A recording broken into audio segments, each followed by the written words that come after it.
Hello students, welcome on your YouTube channel. Start with the new topic. This is the wave optics.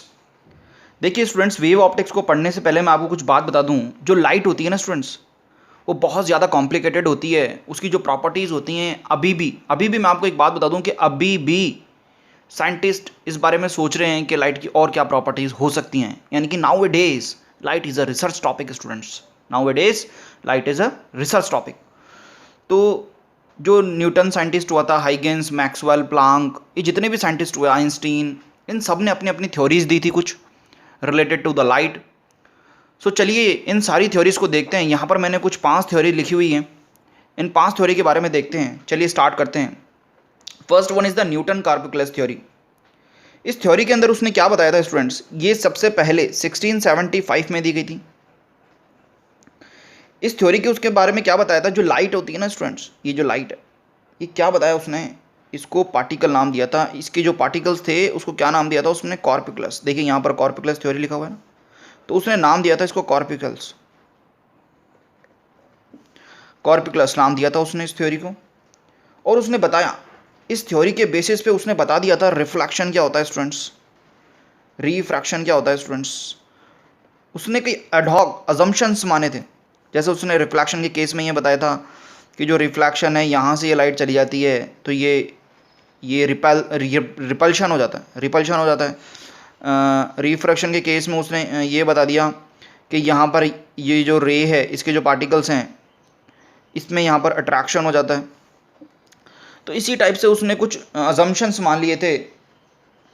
और उसने reflection और refraction को तो prove कर दिया था, but he could not explain the phenomena like the interference.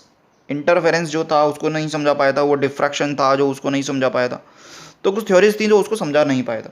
इसका सबसे बड़ा ड्रॉबैक ये था स्टूडेंट्स कि उसने स्पीड ऑफ लाइट को डेंसर मीडियम के लिए क्या बताया कि जो डेंसर मीडियम है उसके अंदर जो स्पीड ऑफ लाइट होती है वो क्या होती है, ज़्यादा होती है स्टूडेंट्स, ज़्यादा होती है। ये सबसे बड़ा ड्रॉबैक था। उसके बाद में 1850 के अंदर एक साइंटिस्ट आया था, फोको। उस फोको ने एक्सपेरिमेंटली प्रूफ कर दिया कि जो स्पीड ऑफ लाइट है, स्पीड ऑफ लाइट है डेंसर मीडियम में क्या होती है, कम। सो फाइनली जो न्यूटन कार्पिकुलस थ्योरी है उसको सेटबैक मिला और ये डिस्कार्ड हुई। उसी के पैरेलल जो चल रही थी थ्योरी, हाइगेंस वेव थ्योरी। देखिए इस चैप्टर में हम यही पढ़ने वाले हैं, इंपॉर्टेंट है ये जो हाइगेंस साइंटिस्ट था, इसकी थ्योरी जो आई थी वो 1678 में आई थी। और इसने भी कुछ अडॉक अजम्पशन कर लिया। इसने ये बोल दिया कि जो पूरा यूनिवर्स है वो ईथर, इसने एक मीडियम मान लिया ईथर, ईथर से फिलअप है। और ये जो ईथर है इसकी इलास्टिसिटी बहुत ज़्यादा है, डेंसिटी बहुत कम है। तो इस तरीके से इसने कुछ अडॉक अजम्पशंस फाइनली मान लिए थे। और इसने ये भी बताया था जो लाइट होती है ना स्टूडेंट्स, लाइट होती है ना, it is a longitudinal mechanical wave. इसने क्या बताया कि light is a longitudinal mechanical wave students. इस थ्योरी से इंटरफेरेंस, डिफ्रैक्शन, ये तो एक्सप्लेन हो रहे थे, but it could not explain the polarisations, photoelectric effect और जो कॉम्पटन इफेक्ट, इतने सारे इफेक्ट ये समझा नहीं पा रहा था स्टूडेंट्स। फाइनली एक एक्सपेरिमेंट हुआ था स्टूडेंट्स, माइकलसन मॉरल एक्सपेरिमेंट। ये जो एक्सपेरिमेंट था इसने इस थ्योरी को डिसअप्रूव कर दिया था। और उसके बाद में एक और Fresnel and the young, Fresnel और यंग साइंटिस्ट आया और उसने शो किया कि जो लाइट होती है ना स्टूडेंट्स वो कैसी होती है, ट्रांसवर्स होती है। उसने बताया कि जो लाइट होती है वो ट्रांसवर्स होती है स्टूडेंट्स। और फाइनली इस थ्योरी को भी क्या मिल गया, सेटबैक मिल गया और ये डिस्कार्ड हो गई।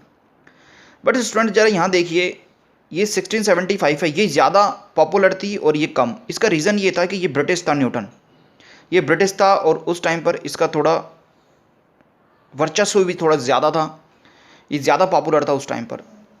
उसके बाद ही जब ये डिस्कार्ड हुई तो उसके कुछ टाइम के बाद में ही इसको थोड़ा क्रेडिट मिलने लग गया। लेकिन जस्ट इसके बाद में ही कौन आ गया स्टूडेंट्स, मैक्सवेल आ गया स्टूडेंट्स। इसने क्या बताया, जो वेव्स, जो लाइट होती है ना, it is an electromagnetic waves. क्या बताया इसने, it is an electromagnetic waves. ये 1873 में आया था और उसने बताया कि light is an electromagnetic waves, not the mechanical wave. और उसने ये भी बता दिया कि जो लाइट होती है ना स्टूडेंट्स, वो दो तरीके ऑसिलेशंस प्रोड्यूस करती है, एक तो ई वेक्टर एंड एक बी वेक्टर, मतलब magnetic field vectors and the electric field vectors. और जो most of the optical properties होती हैं वो ई इलेक्ट्रिक वेक्टर के लिए सेंसिटिव होती हैं, इलेक्ट्रिक वेक्टर के लिए सेंसिटिव होती हैं। तो हम इस वाले को थोड़ा रिफ्यूज़ कर देते हैं और इस वाले को कंसिडर करते हैं। जो हमारी ह्यूमन आई होती है वो भी किसके लिए सेंसिटिव होती है? For the electric vector. एक हर्ट साइंटिस्ट आया था, उसने हर्ट साइंटिस्ट क्या चाहता था कि ये जो मैक्सवेल है ये गलत साबित हो जाए, लेकिन जब इसने एक्सपेरिमेंटली प्रूफ किया तो जो लाइट होती है इसके एक्सपेरिमेंट से ये प्रूव किया था light is a electromagnetic wave. तो मतलब ये इसको डिसअप्रूव करना चाहता था, लेकिन ये फाइनली इसने इसको अप्रूव कर दिया। अच्छा, इसी ने एक फोटो इलेक्ट्रिक इफेक्ट की खोज कर दी, यहाँ पर डिस्कवर हुआ था इसी के हाथों, फोटो इलेक्ट्रिक इफेक्ट। बट ये जो थ्योरी थी मैक्सवेल की थ्योरी, इसने क्या माना? Light is an electromagnetic wave. तो इस थ्योरी के through photo electric effect, Raman effect and Compton effect, ये यहाँ पर एक्सप्लेन नहीं कर पा रहा था। एक्सप्लेनेशन तो हो गए थे, रिफ्रैक्शन हो गया था, पोलराइजेशन, बाकी तो सब हो गए थे, लेकिन photo electric effect, Raman effect, Compton effect, जो पार्टिकल नेचर वाले इफेक्ट्स थे ये समझा नहीं पा रहा था। फाइनली अब साइंटिस्ट सोच में पड़ गया अब क्या करें। उसके बाद में आया था आइंस्टीन। आइंस्टीन बहुत जीनियस साइंटिस्ट था स्टूडेंट्स, और उस आइंस्टीन ने एक लाइट को बोला इट इज़ अ पार्टिकल, और उसकी पार्टिकल जो नाम था उसको दिया था इसने फोटोन नाम दिया। देखिए न्यूटन कॉर्पूस्कुलस थ्योरी के अंदर उसने क्या नाम दिया था? कॉर्पूस्कुलस नाम दिया था उसने पार्टिकल्स को, बट यहाँ पर ये पार्टिकल कुछ और था और उसने नाम दिया था फोटोन। और इस हर एक फोटोन की जो एनर्जी होती है it is H new students. बाद में इसकी थ्योरी से ही फोटो इलेक्ट्रिक इफेक्ट समझाया गया था और इसको नोबेल प्राइज़ भी मिला था उसके बाद में इसी थ्योरी के लिए। आज के डेट में जो ड्यूल नेचर ऑफ लाइट है, ड्यूल नेचर ऑफ लाइट क्या है? ये फिफ्थ थ्योरी थी। आज के साइंटिस्ट क्या सोचते हैं कि जो लाइट है ना वो दो टाइप से, एक तो वो वेव हो गई और एक वो पार्टिकल हो गई स्टूडेंट्स। यानी कि कंक्लूजन क्या निकला इन सब थ्योरी से? कंक्लूजन क्या निकला? Conclusion is that the light sometimes behave as a waves and sometimes behave as a particle students, particle. तो समझ में आया होगा आई होप आपको थ्योरीज। इसके अंदर सबसे पहले अपन हाइगेंस की वेव थ्योरी पढ़ेंगे स्टूडेंट्स। जो भी अभी तक अपन ने डिस्कशन किया स्टूडेंट्स उन सबको मैंने लिख लिया है इसमें, यहाँ पर पेज पे। आप इसको वीडियो को स्टॉप करके और अपने लिख लेंगे। जैसे ये फर्स्ट वन यहाँ पर न्यूटन कॉर्पूस्कुलस थ्योरी है, ये Newton corpuscular theory. Second is the हाइगेन थ्योरी है यहाँ पर। उसके बाद में ये मैक्सवेल इलेक्ट्रोमैग्नेटिक थ्योरी है। उसके बाद में प्लांक क्वांटम थ्योरी है, आइंस्टीन के थ्रू दी गई थी ये। और दूसरी the dual nature of the theory students. I hope students आपको ये जितनी भी थ्योरीज हैं ये सारी समझ में आई होगी।